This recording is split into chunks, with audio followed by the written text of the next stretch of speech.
오늘의 에스더 5번째 시간입니다. 1절의 말씀을 볼까요? 1절 우리 다 같이 읽겠습니다. 시작.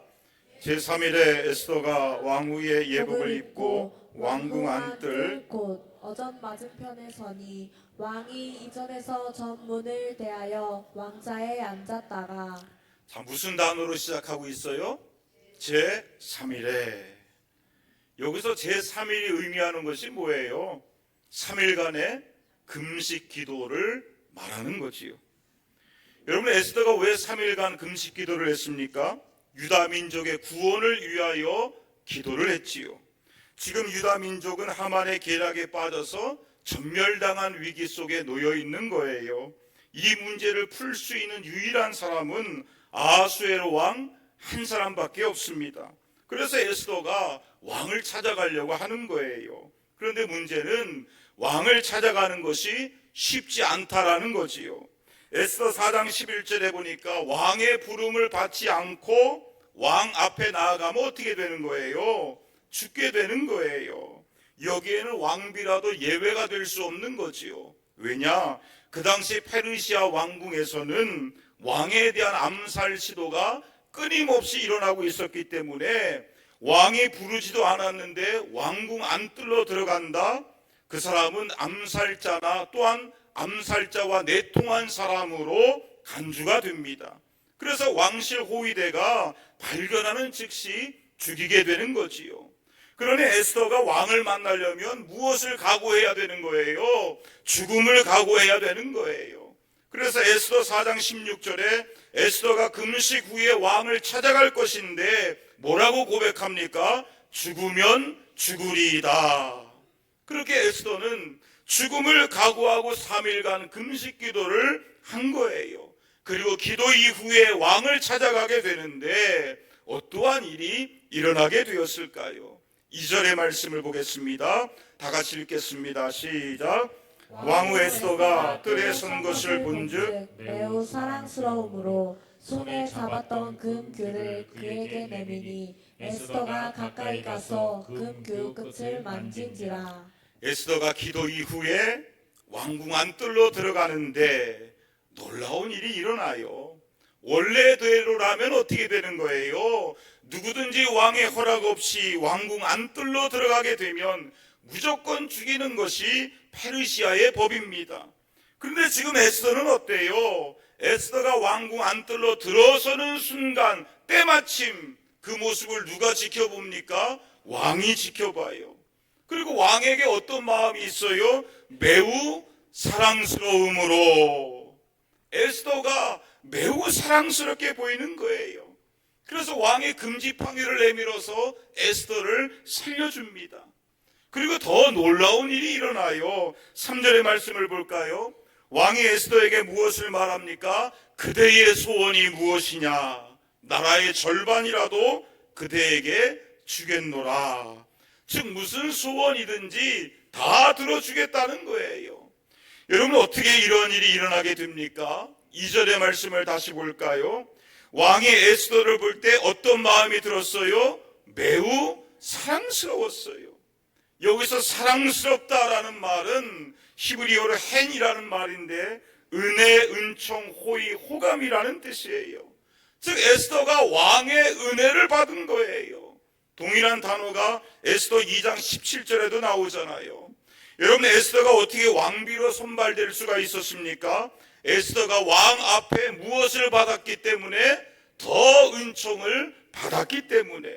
여기서 은총이라는 단어가 히브리어 헨입니다. 오늘 본문의 사랑스러움으로 라는 단어와 같은 단어예요.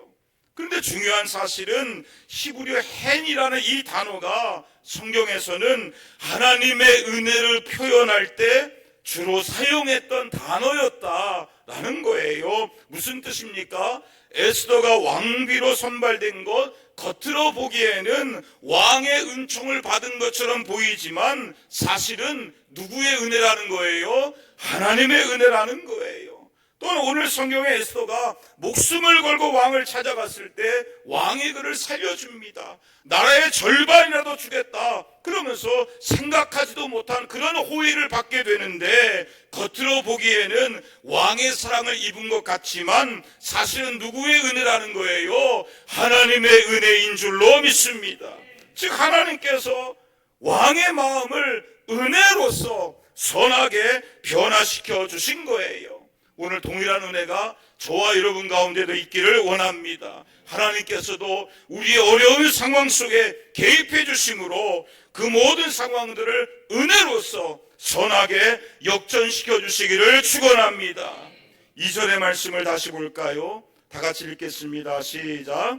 왕후 에스더가 뜰에 선 것을 본즉 매우 사랑스러움으로 손에 잡았던 금규를 그에게 내미니 에스더가 가까이 가서 금규 끝을 만진지라. 여러분 따라해 볼까요? 매우 사랑스러움으로. 매우 사랑스러움으로.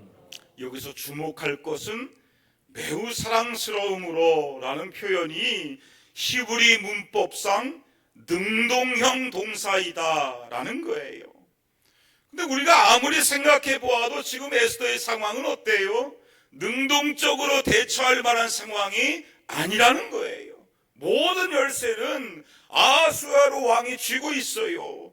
왕이 무엇을 결정하느냐에 따라서 에스더를 살릴 수도 있고 죽일 수도 있는 거예요. 또 왕의 결정을 따라서 에스더의 간청을 들을 수도 있는 것이고 거절할 수도 있는 거예요. 지금 에스더가 자기 마음대로 할 수 있는 것은 아무것도 없어요. 에스더는 왕의 결정에 따라서 그대로 수동적으로 끌려갈 수밖에 없는 상황이에요. 그러나 그럼에도 불구하고 성경이 왜 능동형 동사를 사용하고 있을까요? 그것은 육신의 눈으로 볼 때 지금의 상황이 에스더가 수동적으로 끌려가는 것처럼 보이지만, 그러나 영적인 눈으로 보게 된다면 그 반대의 상황이다라는 거예요. 왜냐? 에스더의 기도와 금식으로 이 문제를 하나님께 맡겼기 때문에 하나님께서 그 기도를 들으시고 이 상황 속에 개입하고 계신다라는 것입니다. 그래서 영적인 눈으로 보게 되겠다면 에스더가 마냥 수동적으로 끌려가는 것이 아니라는 거예요. 하나님께서 에스더가 이 상황을 주도해 나갈 수 있도록, 그래서 에스더의 기도대로 모든 상황들을 선하게 역전시켜 가고 있는 과정이라는 거예요. 아멘입니까? 기도의 힘이 상황을 역전시키는 거예요. 기도의 힘이 판세를 뒤집는 것입니다. 기도의 힘이 그 상황을 지배하는 거예요. 기도의 힘이 사람의 마음을 바꾸고 움직이는 것입니다. 여러분, 우리도 세상에서 문제에 끌려다닐 때가 있어요. 상황에 압도당해서 이러지도 못하고 저러지도 못하고 그저 할 수 없이 수동적으로 그 상황 속에 끌려갈 때가 있다는 거예요. 그러나 우리가 영적인 주도권을 가지고 그 문제를 능동적으로 바꾸어 갈 수 있는 방법이 있습니다. 그것이 무엇입니까? 기도인 줄로 믿습니다. 역대하 20장에 보면 여호사밧의 이야기가 나오잖아요. 모압과 암몬과 마온 사람들이 연합군을 형성해서 예루살렘을 공격해 오는데 유다가 도저히 이길 수 없는 상황입니다. 그때 여호사밧이 온 백성에게 금식을 선포하면서 하나님께 기도해요. 역대하 20장 12절에 우리를 치러 오는 이 큰 무리를 우리가 대적할 능력이 없고 어떻게 할 줄도 알지 못하옵고 오직 누구만 바라보나이다? 주만 바라보나이다. 여러분 따라해 볼까요? 오직 주만 바라보나이다. 감당할 수 없는 전쟁이에요. 이길 수 없는 전쟁입니다. 전멸당할 수밖에 없는 상황이에요. 아무도 의지할 수 없고 도저히 살아갈 길이 보이지 않는 상황입니다. 그래서 오직 주님만을 바라보겠다 그렇게 기도하는데, 다음날 여호사밧 왕이 어떻게 합니까? 찬양대를 앞세우며 찬송을 부르게 해요. 역대하 20장 21절에서 23절의 말씀을 보겠습니다. 우리 다 같이 읽겠습니다. 시작. 백성과 더불어 의논하고 노래하는 자들을 택하여 거룩한 예복을 입히고 군대 앞에서 행진하며 여호와를 찬송하여 이르기를 여호와께 감사하세 그의 인자하심이 영원하도다 하게 하였더니 그 노래와 찬송이 시작될 때에 여호와께서 복병을 두어 계속해서 읽겠습니다. 유다를 치러 온 암몬 자손과 모압과 세일산 주민들을 치게 하므로 그들이 패하였으니 곧 암몬과 모압 자손이 일어나 세일산 주민들을 쳐서 전멸하고 세일 주민들을 멸한 후에는 그들이 서로 쳐 죽였더라. 전쟁을 하는데 찬양대를 앞세워요. 21절에 찬양대가 무슨 노래를 부릅니까? 여호와께 감사하세 그의 인자하심이 영원함이로다. 그러자 어떤 일이 일어나요? 22절에 찬송이 시작될 때에 하나님의 군대가 일어나서 적들을 치게 합니다. 23절에 적들이 서로를 공격해서 서로를 죽이는 일들이 일어나게 돼요. 그래서 유다 백성은 하나도 싸우지 않고 승리하게 됩니다. 참으로 놀라운 일인데 누가 이렇게 하신 거예요? 하나님께서 하신 줄로 믿습니다. 역대하 20장 26절에 이 승리를 기념하기 위하여 전쟁이 일어났던 곳의 이름을 뭐라고 부릅니까? 브라가 골짜기라고 불러요. 여기서 브라가는 찬양이라는 뜻입니다. 원래 그 골짜기는 죽음의 골짜기가 될 수밖에 없는 거예요. 절망의 골짜기가 될 수밖에 없는 거예요. 그러나 기도하고 찬송할 때에 기적의 골짜기요 승리의 골짜기로 역전된 줄로 믿습니다. 이런 찬송이 있잖아요. 찬송을 부르세요. 찬송을 부르세요. 놀라운 일이 생깁니다. 찬송 부르세요. 기도를 드리세요. 기도를 드리세요. 놀라운 일이 생깁니다. 기도 드리세요. 아멘입니까? 여러분 찬송 부르세요. 놀라운 일이 일어납니다. 찬송을 부르세요. 하나님 영광을 받으시고 마귀가 쫓겨갑니다. 기도하세요. 승리의 역사가 일어납니다. 역전의 역사가 일어납니다. 병고침의 은혜가 일어납니다. 기적의 역사가 일어납니다. 여러분 찬송하고 기도하세요. 하나님께서 내 문제 가운데 들어와 주십니다. 개입해 주십니다. 영적인 주도권이 나에게로 넘어오게 됩니다. 우리가 기도하게 되면 상황이 나를 지배하는 것이 아니라 기도가 상황을 지배하는 거예요. 기도가 상황을 바꾸는 거예요. 기도가 상황을 역전시키며 승리하게 될 줄로 믿습니다. 여의도 순복음교회 이영훈 목사님의 설교 가운데 이런 이야기가 있더라고요. 2013년 2월 17일 새벽에 순복음교회의 오진택 윤혜련 집사님의 딸 오혜민 학생이 숨소리가 이상한 거예요. 급하게 병원에 갔더니 뇌출혈 증세가 있다는 거예요. 뇌혈관이 7mm에서 10mm만 부풀어도 매우 위험한데 MRI를 찍어보니까 275mm가 될 정도로 그렇게 크게 부풀어 올랐다는 거예요. 터지기 일보 직전입니다. 언제 터질지 모르는 상황이에요. 만약에 뇌혈관이 터지면 어떻게 되는 거예요? 즉시 사망이에요. 설사 살아난다 할지라도 식물인간이 될 수밖에 없는 상황이지요. 근데 그 위치가 숨골이 있는 곳에였기 때문에 쉽게 수술도 할 수 없었다 그래요. 참으로 최악의 상황입니다. 이 상황에서 믿음의 성도들이 할 수 있는 것이 뭐예요? 기도밖에 없는 줄로 믿습니다. 그래서 교회에 기도를 부탁하고 간절히 하나님 앞에 기도하는 거예요. 이틀 뒤에 목사님이 신방 오셔서 기도해 주십니다. 그 이후에 수술 날짜를 잡는데 의사가 수술 날짜를 잘 못 잡아요. 수술 날짜를 잡았다가도 연기를 합니다. 왜냐? 수술하다가 잘못하면 어떻게 되는 거예요? 혈관 터지게 되는 거예요. 바로 죽게 되는 거예요. 그러니 상황을 더 지켜보자 하면서 수술을 연기합니다. 아마도 수술을 하기가 두려웠던 것 같아요. 그 뒤로 다시 수술 날짜를 잡았어요. 목사님이 또 오셔서 간절히 기도해 주십니다. 그리고 수술하기 전날 다시 MRI를 찍어보니까 놀라운 일이 일어나요. 꽈리처럼 부풀어 올랐던 것이 완전하게 사라져 버렸다는 거예요. 의사가 깜짝 놀랍니다. 그래서 수술 없이 퇴원하게 돼요. 그 의사가 학생을 볼 때마다 말해요. 이 모든 것이 다 기적이다. 너만 보면 참 신기하다. 어떻게 이러한 일이 일어날 수 있느냐. 그러나 여러분, 신기한 것이 아니에요. 하나님께서 은혜를 베풀어 주시면 치료의 역사가 일어나게 되는 거예요.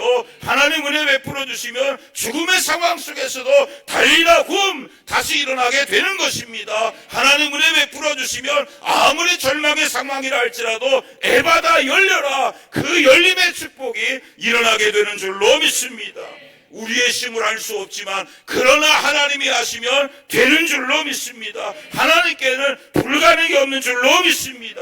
그러므로 오늘도 이 믿음을 가지고 간절히 주님 앞에 부르짖어 기도할 수 있기를 원합니다. 결코 기도를 포기하지 않기를 축원합니다. 할렐루야.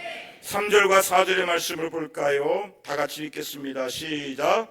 왕이 이르되 왕후 에스더여, 그대의 소원이 무엇이며 요구가 무엇이냐. 나라의 절반이라도 그대에게 주겠노라 하니 에스더가 이르되 오늘 내가 왕을 위하여 잔치를 베풀었사오니 왕이 좋게 여기시거든 하만과 함께 오소서 하니. 왕이 에스더에게 뭐라고 말해요? 그대의 소원이 무엇이냐. 나라의 절반이라도 그대에게 주겠노라. 이제 에스더에게 좋은 기회가 찾아온 거예요. 그런데 에스더가 곧바로 자기의 이야기를 말하지 않아요. 기도로 무장한 에스더는 흥분하지 않고 정말로 침착하고 지혜롭게 이 문제를 풀어가게 됩니다. 많은 경우 어때요? 왕이 너의 소원이 무엇이냐, 나라의 절반이라도 주겠다, 이렇게 놀라운 호의를 베풀어 주게 되면 긴장이 풀어지게 되겠지요. 그리고 그 자리에 주저앉게 될 겁니다. 그러면서 눈물을 쏟아내며 통곡하게 될 거예요. 왕이시여, 저 하만이라는 작자가 우리의 민족을 해치려고 합니다. 원수를 갚아주세요. 벌을 내려주세요. 그렇게 울면서 이야기를 하게 될 거예요. 그리고 하만을 향하여 화를 낼 것입니다. 그런데 여러분, 이렇게 감정적으로 서두르다 보면 어떻게 되는 거예요? 지금 왕의 마음이 아직 완전히 열려지지 않았기 때문에 이를 그르실 확률이 상당히 높습니다. 그러나 에스더는 어때요? 너무나도 냉철하고 침착하게 그리고 지혜롭게 그 상황을 이끌어가요. 그러면서 무슨 이야기를 합니까? 왕을 위하여 잔치를 열었으니 하만과 함께 참석해 달라는 거예요. 여러분, 왕을 초대하는 잔치라면 왕을 실망시키지 않을 수준이어야 됩니다. 그러기 위해서는 사전에 철저하게 준비했어야 되는 거예요. 그렇다면 에스더가 3일 동안 금식 기도할 때에 이미 왕을 위한 잔치를 준비하고 있었다라는 이야기입니다. 무슨 뜻입니까? 왕을 잔치에 초대하는 것은 갑작스러운 계획이 아니라 기도할 때에 하나님 주신 감동이었어요. 즉 기도의 응답이었다는 거예요. 이처럼 에스더는 기도함으로써 하나님 주신 감동과 지혜로서 이 일을 풀어가고 있었다는 거예요. 그렇게 왕과 하만이 에스더가 준비한 잔치에 참석하게 됩니다. 6절에 보니까 왕이 또 에스더에게 물어요. 그대의 소청이 무엇이냐? 나라의 절반이라도 내가 시행하겠다. 그런데 에스더는 당장 또 소원을 이야기하지 않습니다. 8절에 보니까 무엇을 말해요? 내일도 잔치를 준비할 테니 한 번 더 와달라. 그렇게 요청하면서 내일은 왕의 이야기대로 소원을 말하겠다. 그렇게 말합니다. 이처럼 에스더는 참고 서두르지 않습니다. 지금 당장 소원을 말할 수도 있겠지만 내일이라는 시간을 선택하게 돼요. 무슨 뜻입니까? 하나님께서 감동 주실 때까지 기다리겠다는 거예요. 이 상황을 자기가 주도하면서 자기의 힘으로 해결하는 것이 아니라 끝까지 하나님 의지하고 하나님 일하심을 믿고 기다리겠다는 거예요. 여러분, 우리가 마음이 급하면 실수하게 됩니다. 그러나 성경은 뭐라고 말씀하고 있습니까? 시편 37편 7절에 여호와 앞에 잠잠하고 참고 무엇하라? 기다리라. 여기서 하나님 앞에 잠잠하고 참고 기다린다는 것은 아무것도 하지 말아라, 모든 것을 다 포기하라, 그런 뜻이 아니에요. 동일한 구절을 세번역 성경은 뭐라고 번역합니까? 잠잠히 주님을 바라고 주님만을 애타게 찾으라. 무슨 뜻이에요? 하나님 앞에서 기다린다는 것은 오직 하나님만을 바라보는 시간이에요. 간절히 하나님을 찾는 시간이에요. 하나님의 때를 기다리는 시간이에요. 여기서의 기다림은 결코 시간 낭비가 아닌 거예요. 결코 멈춰진 시간이 아니라는 거지요. 여러분, 팽이를 보세요. 팽이가 강하게 돌아갈 때는 멀리서 보면 어때요? 마치 정지되어 있는 것처럼 보입니다. 하지만 그 순간 팽이의 역동성은 최고점에 도달해 있는 거예요. 올림픽에서 100m 달리기 선수가 출발선에서 있을 때에, 출발선에서 준비하는 자세로 있을 때에 가만히 있는 것처럼 보여져요. 그러나 그렇지 않습니다. 그 기다림의 순간은 온 신경이 집중되고 온 몸에서 땀이 쏟아지며 오직 결승점만 바라보고 있는 상황이에요. 그것을 결코 정지라고 말할 수 없는 거지요. 시간 낭비라고 말할 수가 없는 거예요. 우리가 잠잠히 주님을 바라본다는 것도 마찬가지입니다. 겉으로는 잠잠한 것처럼 보이지만 내 영혼은 오직 주님만을 바라보며 주님만을 애타게 찾으며 주님의 때를 기다리고 있는 거예요.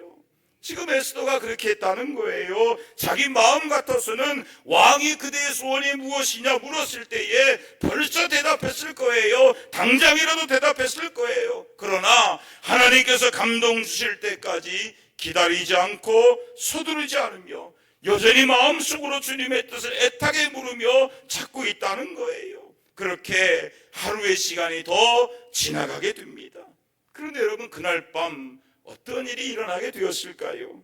에스더 6장 1절의 말씀을 볼까요? 우리 다 같이 읽겠습니다. 시작.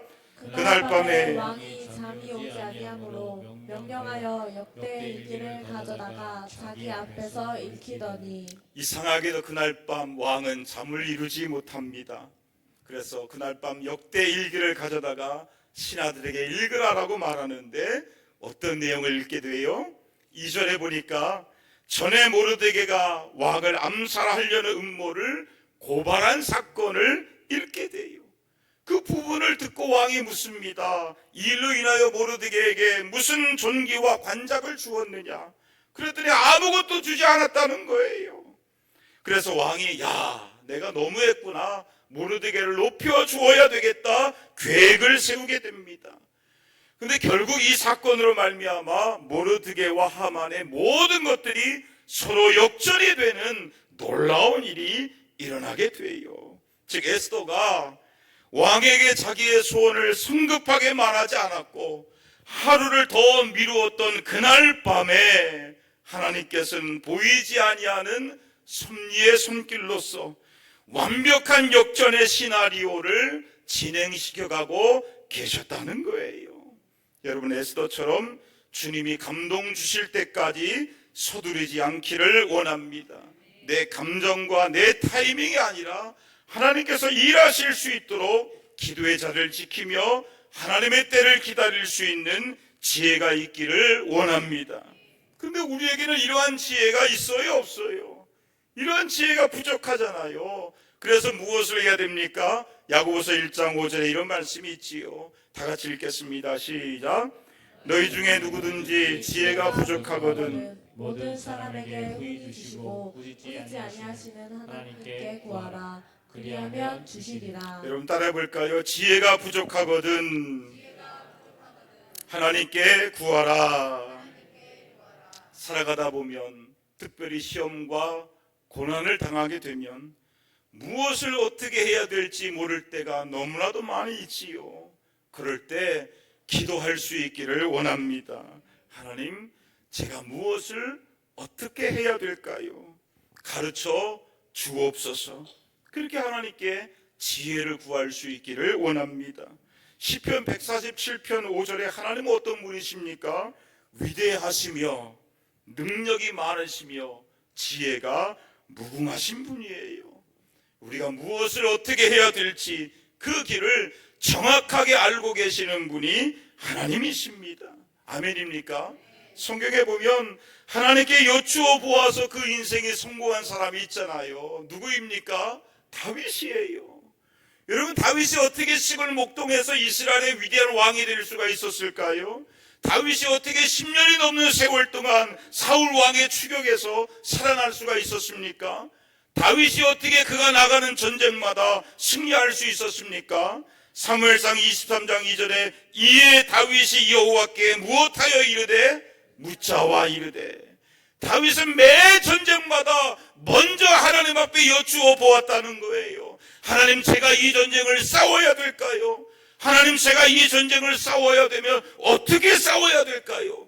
그렇게 하나님의 뜻을 여쭈어보고 순종했을 때에 어떠한 일이 일어나게 되는 거예요. 우리 사무엘하 8장 6절의 말씀을 보겠습니다. 이 말씀 읽고 오늘 설교를 정리합니다. 다 같이 읽겠습니다. 시작.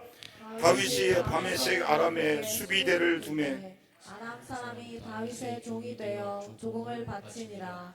다윗이 어디로 가든지 여호와께서 이기게 하시니라. 여러분 따라해 봅시다. 다윗이 어디로 가든지 여호와께서 이기게 하시니라. 동일한 축복이 저와 여러분 가운데도 있기를 원합니다. 우리가 어디로 가든지 무슨 일을 하든지 다윗처럼 먼저 하나님 앞에 엎드려서 하나님의 뜻을 여쭈어 볼 수 있는 기도와 지혜가 있기를 원합니다. 그래서 다윗처럼 어디로 가든지 무슨 일을 하든지 하나님께서 승리하시는 축복이 있기를 축원합니다.